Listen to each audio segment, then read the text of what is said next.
Well, today's Saturday, day 29 of owning my truck. Got some progress done. Last night I worked on the cab. I got some welding done. I got 3 more patches to go and I'm done. So a couple holes. A bit excessive, but I'll grind it down. So all those are done, filled in. Small one. Got a couple random small ones done. And these are a lot. It looks simple to fix, but yeah, like as I weld to it at low amperage, it just constantly kept getting bigger holes. It's like, great. So I kept bridging, connect the bridges this way. And then do a nice pass, and do a full pass. It's no good. I just need to grind it to match this profile. It's not so high so the door can shut still. Not a big deal. So all I left now is a square, small, and a big one. One right there. That's all that's left, the patch. Then back there, 3 more to go, pretty small, simple ones. And after that, I can start just wire wheeling the whole cab. So I'm leaving that alone, leaving the back wall alone, the dash alone, not touching those. Just the floor, door jambs, and cowling, and maybe firewall. I think firewall's okay. I'll leave it be, just put primer on top. Just get down here, remove some of the tar, and then, yeah. But I kind of want to wait on this because I want to play with, take good pictures of wiring harness, how it's laid out. So I'm not rushing this right away. All right, so that's this. Onto the chassis. Made some progress. So needle scaler and wire wheel. Did the frame rails and axles, get everything loose. And then used probably a quart total primer. Just brushing what I can on, and the rest of it just spray can. Everything's red oxide primer, so I'm happy with it. That's plenty well. It definitely looks like a military truck because how they paint things, they just assemble it, paint it. It's like World War II Jeeps. So I did find a grease fitting for the panel hitch, so you can grease the pivot right there. Found that. So I don't need to tear it apart to grease it. So I found that. And the next thing is I found more wires that are frying apart, and which means replace the whole truck harness. And it's probably for the best. So that's coming apart, this wire. Like I just checked it 2 minutes ago, touched it, oh, pull, broke. And my idea is like cut it back here, like, no. Just buy the whole harness and play it safe. It's not worth a fire risk. It's not worth trying to troubleshoot what's wrong. Just buy a new harness, play it safe. Same as here, broken. And you got random wire. So those 3 reasons I'm replacing the whole harness. And of course we know the front. So that's that. Which means I probably could pull the harness out, but I'm kind of leaving it till I have the harness, and I can just pull and put right in the back in versus trying to pull it now. Like, question myself.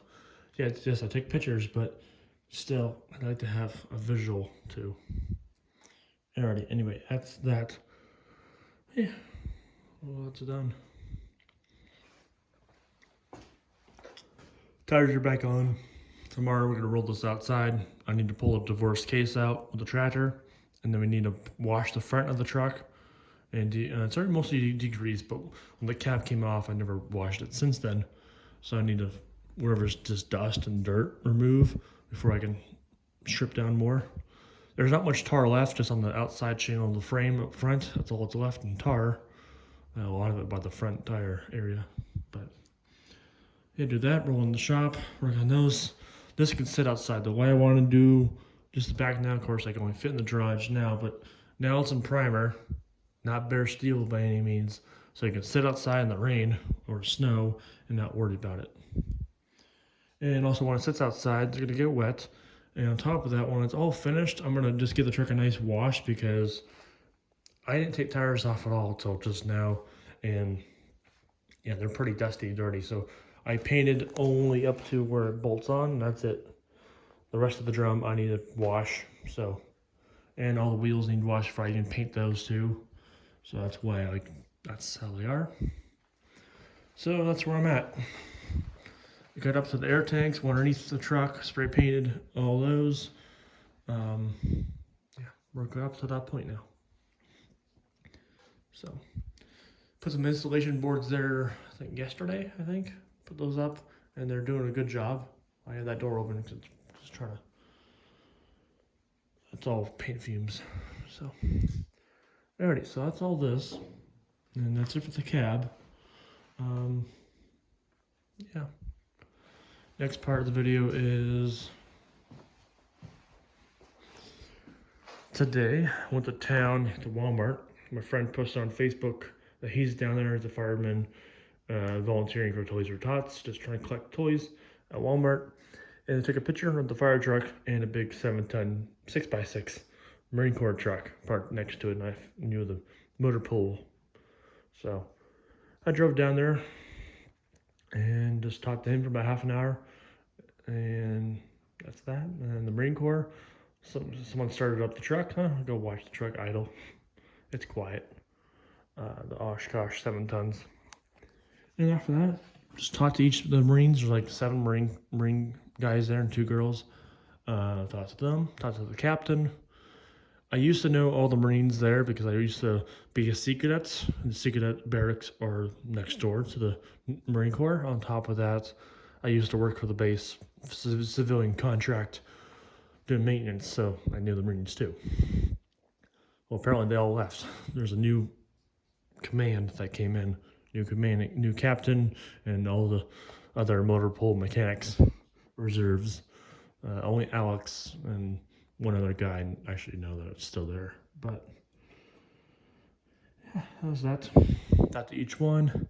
I even brought my military challenge coins, Navy and Marine Corps coins I have. And of course, the coin is Marine Corps Truck Company from their truck company. So they questioned, like, I challenged you. They don't have theirs on them. So caught them off guard there. On top of that, now I'll get the coin. Truck Company. Regiment. Like, this is our group. How did you get our coin? Tell my story. So that was that. And then the last Marine I talked to before I wanted to head off, they're heading off to 1600 was the end of the day for toys. And talked to one Marine for about 20 minutes talking, and we're about done. So we kind of walked off a bit, and I turned back and I kind of see his front of his uniform. We're talking. I never actually checked his name tag, and now I check his name tag. It says Kuzma, which is my dad's side of the family, in which he's my cousin. For 20 minutes, didn't even notice. And I guess, is your first name this? Like, yes. And decided to pull a family picture up, proof. Yep, we're cousins. So that was that. He's in his hometown serving, and U.S. Marines motor pool, so ideal. And when we're all finished, he hopped in the truck and started driving away. So he's one of the drivers. He's 2 years younger than me, so I'm 23, so he means he's 19, 20 years old. So, yeah.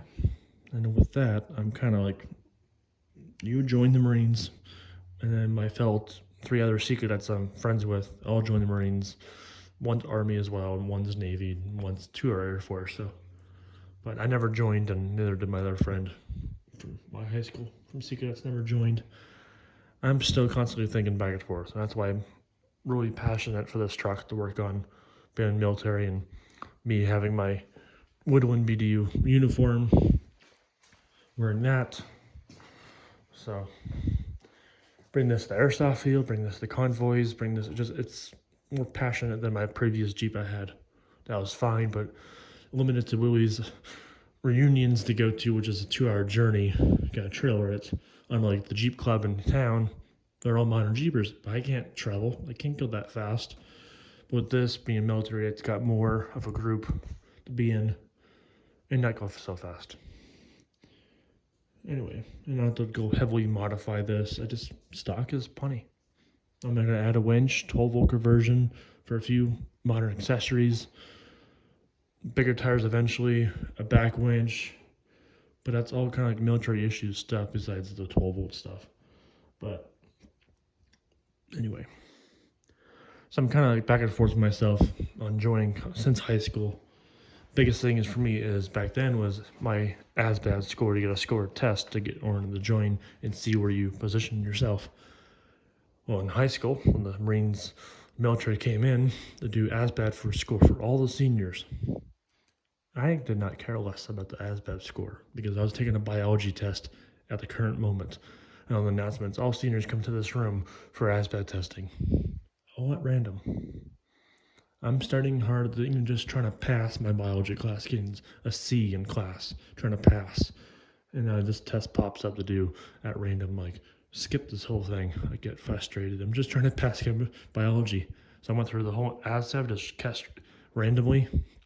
Didn't care less because I'm just trying to pass school. I can't go to the military unless I pass high school. So it's like, that's why I didn't care so much. At the time, I was in ROTC and secrets, so I did care, but I was focused on biology. And then even my colonel didn't even show me the score. Like, I knew it's bad. So, and after high school, pretty much, went to the recruiter station. I did the test again, and I scored like a 70 or so, which is passing. But at the time, I was really pushing myself to do aviation, mechanic, or be a pilot. And now I'm kind of pushing myself outwards because outside the military, once I say retire, not the military, if I do join, where are you going to go work and do aviation? You have to travel to big cities. Nothing around here for aviation maintenance. That's viable. You're better off being a pilot or be a motor T. So now I'm kind of pushing myself to be a cargo pilot, which my colonel used to be for 20 plus years flying C-130s. So that's available as an Air Force. You need a score above 60, which is well doable. And then after the military, I could fly airlines. So that's a perfect segment to go to in the Air Force. That's just fine. Or I go Marine Corps. I was pushing myself Navy, but there's not much MOSs for Marines, for Navy so much. So I'm kind of dropping that out. Coast Guard's next to impossible to get into. Even there's a nice base here in Erie, at Lake Erie, so, but not gonna happen. Army in general, I don't like Army. National Guard being in PA, which is fine with me. There's good bases around here, and they're not far away. That's fine with me. I just don't like the culture of the Army. I don't like their uniforms. So that's that. That's still a maybe. Or else Marines. Marines are tip of the spear, of course, and it's like, yeah. But MOS is wise. Air Force is one option. National Guard, be a motor pool mechanic. And then option 3 is Marine Corps motor T as well. So that's what I'm kind of leaning on to at this point. And I'll keep looking at other options, but mainly I need to lose some weight before I even think about really joining. I fit my uniform, but in general, I'm 250 pounds. I need to drop down to like 200, 180, be feasible. Yes, I can lift these tires, no problem. I can deadlift these tires, no problem. Jeep axles, not these things. Jeep axles I can lift. I can lift, no problem. There's that, but in Secrets, I used to run a mile in 6 minutes. Good luck now. Give me a one wheel to ride. It's like, I don't want to walk or run. So I need to work on that. We worked on cutting back on food intake and lots of water, and really doesn't see improvement. It's kind of more of a gain. It's more physically. Back in Secrets, back in high school, I did Secrets, which is a lot of PT. The stay in shape, presidential fitness test, all that, trying to pass, high score. And then on top of that, I did martial arts, taekwondo, and hapkido. So I was well fit there 2 days a week, plus hapkido's 3 days a week. So black belt training. So I did that. Plus school in general, we did ROTC PT. So I was well fit in that. I didn't do any sports, baseball or anything. I never did those. I'm not really for team sports. I'm more for self-sport. So I could do martial arts again, but even still, I still want to lose some weight before I do that again. But by all the uniform I have, I don't fit. Pants I do, but not my jacket. Alright, so there's my update on my truck and myself. It's 11:30ish. Time to go inside, shower, play Call of Duty. So that's my night. So, alrighty, thanks for listening. Bye.